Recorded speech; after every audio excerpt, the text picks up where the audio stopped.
Welcome to Bold Voices, Good Yarns. I'm your host, Ian Henzel. Behind every book lies an author's life story. So join me on an interactive journey as we step between the pages to explore how an author's life and their experiences have shaped the stories that we cherish and love. So sit back, relax, grab a cup of joe or a cocktail, and join me as we step between the pages.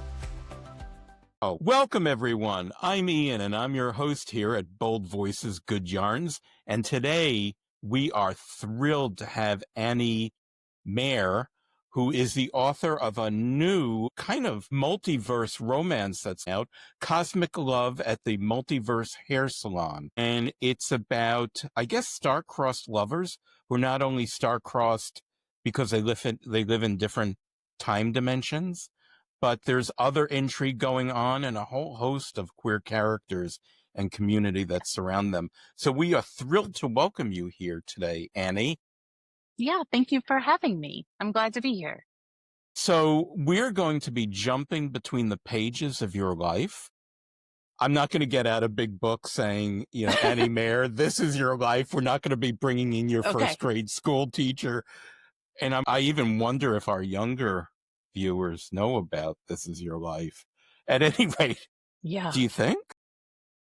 I don't know. I mean, that show was, I'm trying to think if it was still on when I was a kid. I'm not sure that it was, but I knew about it. Yeah, it was still being spoofed on things like Saturday Night Live. Yeah, of course, of course. Well, we're not going to be bringing in any people from your past, so no worries about that. Okay. So, in this program, we like to get behind the page to the person, the author. So can you share a bit about, your background, your upbringing, and how that helped to shape your worldview, or how that shaped your worldview? I grew up actually in Kansas in a working class family with extended family everywhere. And so I would say that for me, that kind of upbringing was, a combination of good things and very bad things. And there were safe adults and unsafe adults. And there was also a very sort of separate world of children with me and my cousins and my sibling that operated like completely different from the world of adults. Like I certainly grew up in such a way that the adults in my life were not a part of my life as a kid. I grew up in this sort of era of like latchkey kids and like being outside like all summer long or after school. At least in my case, the allegiance to family had more to do with things like loyalty and like what you were supposed to protect versus like actually people like adults forging relationships with children or like healthy parenting or anything like that. So it sounds very structured. Yeah. I mean, I think there is a lot of structure growing up, in the middle of the country, working class where, you have generations of parents like raising their children as they were raised. And it does mean that like I don't think that it was like creates like the best outcomes if you're like different or like queer or any of those kinds of things, because there's like really only one kind of way to be. Anything else is a problem. So I would say in terms of like how that kind of thing shaped me, it means that like there's like a lot of like late bloomer sort of stuff built into that. Because then so much of the beginning of my life, my childhood, my adolescence was about survival, like surviving this in such a way that I protected myself and emerged intact.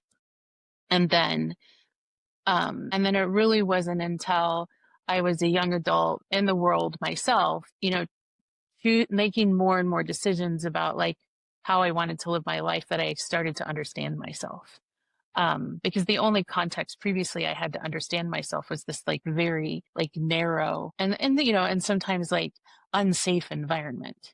So So that led to definitely being kind of more of a late bloomer and understanding myself, or like expressing myself, I would say too. Um, because certainly I didn't grow up in such a way that I wanted to attract attention to myself. So So was there I, anything in that environment that encouraged you to read, or, I where mean, did the reading and writing come in? Yeah. reading was like, I was a very early reader, and it very quickly became where I retreated to and like filled in the rest of the world, and like was something that I was definitely obsessive about. And my first third space was the library. The library was my wraparound childcare. It's where, I was if I wasn't at home or at school. School libraries, English teachers, all of that kind of stuff like became like a place of like retreat and a place that I could express myself. And I think I started to like understand that I could tell stories myself around the time that they started introducing writing in school, which for me was around third grade. We started writing little stories and things like that. And like that was sort of it. Like I remember just the feeling of that, of being able to create something out of nothing. And I wrote, stories and books and drew in them for years and years. And I think I attempted my first serious novel when I was in high school and was writing poetry. Was one of those kids who founded a literary magazine, in high school. Like, so that was, it was the only thing I could imagine actually doing with my life. Do you think that writing, and I think you mentioned it, was a way, it's creating space, creating a world. And I remember something, because something you said kind of triggered my own memories of the library. And I remember the first time I was taken to see a stage play, and the thing that struck me, and I was really young, that it was magic, that somebody created these people. And books are very Yes, similar, because I was a reader yes, too, and that it was, in my child version, it was magic, because you had this magic ability to create lives that didn't exist before. yes.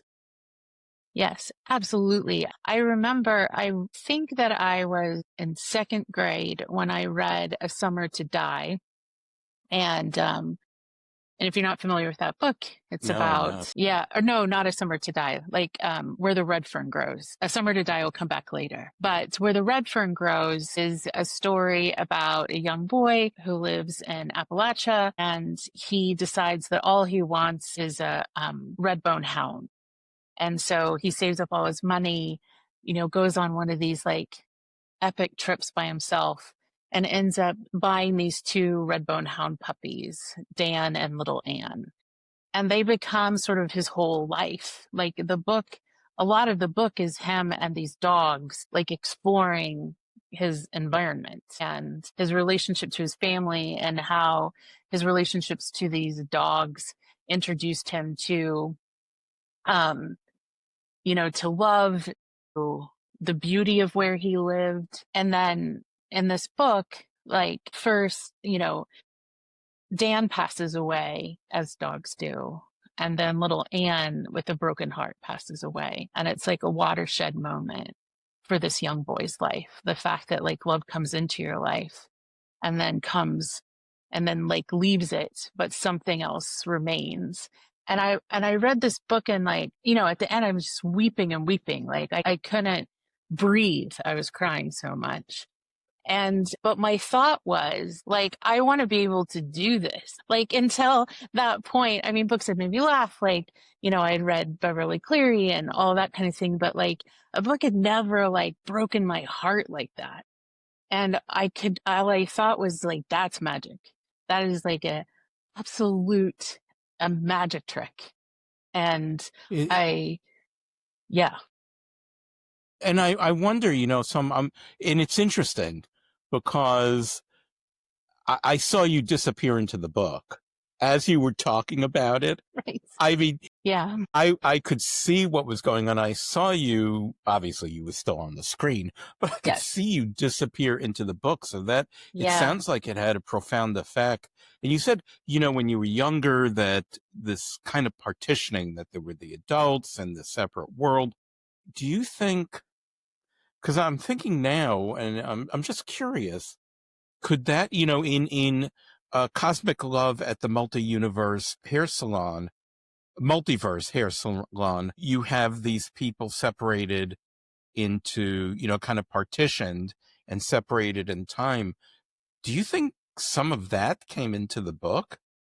This notion Yeah. of people being separated? I think for sure. I think that that is like something I explore quite a bit, is like, what is it that is a barrier between ourselves and understanding other people or ourselves. I think too, like, that writing that book was very much about taking a very deep dive into love itself, and how it's like love isn't possible without loss. Like, that is built into it. But what that means is that loss isn't exactly what we think it is. And so that's really something I wanted to explore very deeply, especially when it comes to being queer and queer identity, because it can be true that queer identity can introduce a lot of different kinds of loss, not being able to feel understood, or feeling unsafe, or coming into an identity very late in your life and like wondering like what you could have had if you understood it sooner. Like actually losing people, like either like to death or because they leave you. And I wanted to come at like all of the love embedded in all of that kind of loss, like very directly. And the multiverse allowed me to do that. Because Well, coming out really in a way, and whenever, moving more toward closer to our authentic selves really means sometimes saying goodbye, it does. which is what you're saying about loss. I remember I came out right after I graduated high school in 1973, and I came out like guns blazing. And I was part of a group of kids, and I remember people telling me, who I'd known all through high school, said, "Oh, it's like you died." Mm, So yeah. so what you're saying, that just rings so true. And I'm sure that a lot of our viewers, you know, not just, LGBT, but whenever we try to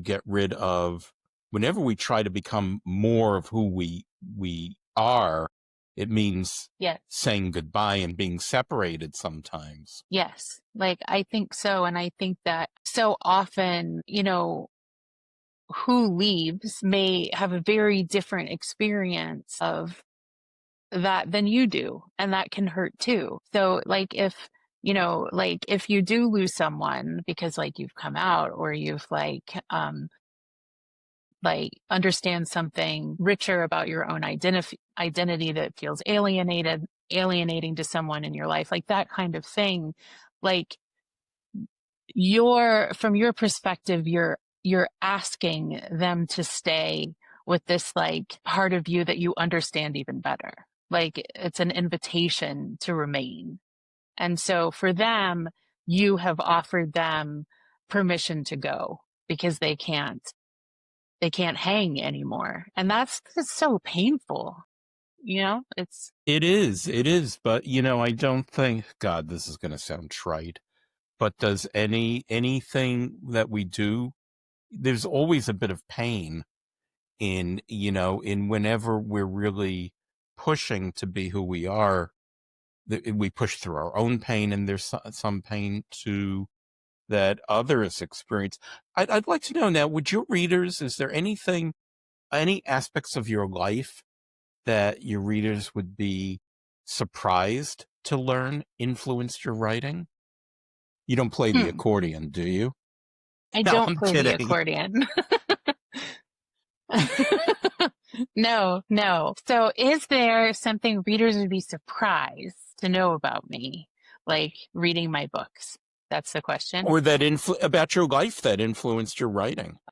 Yeah, I mean, I think that, I mean, hmm, it's such an interesting question because, like, for me, there almost isn't anything that doesn't influence my writing. I feel like my whole life is source material for everything that I write.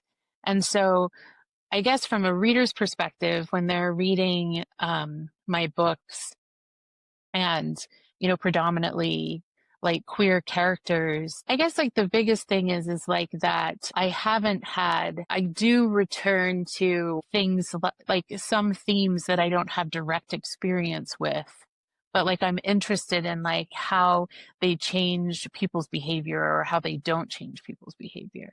So I have like a couple of books where one of the characters is a famous person, and like fame and fandom and like that kind of experience is not something I've had direct experience with. But it is interesting to me to put like characters like that in conversation with like characters who don't have those experiences, and sort of see what happens.